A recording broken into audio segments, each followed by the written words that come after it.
رسول اللہ صلی اللہ علیہ وآلہ وسلم ہر رمضان میں اعتکاف کیا کرتے تھے۔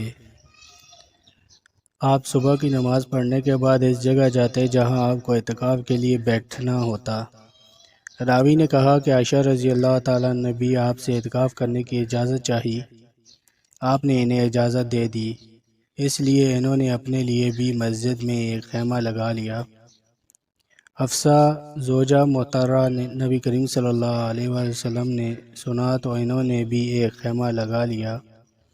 زینب زوجہ محترمہ نے نبی کریم صلی اللہ علیہ وآلہ وسلم نے سنا تو انہوں نے بھی ایک خیمہ لگا لیا۔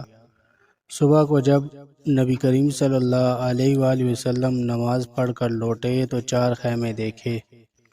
آپ صلی اللہ علیہ وآلہ وسلم نے دریافت فرمایا، یہ کیا ہے؟ آپ صلی اللہ علیہ وآلہ وسلم کو حقیقت حال کی اطلاع دی گئی۔ آپ صلی اللہ علیہ وآلہ وسلم نے فرمایا، انہوں نے ثواب کی نیت سے یہ نہیں کیا بلکہ صرف ایک دوسرے کی ریس سے یہ کیا ہے۔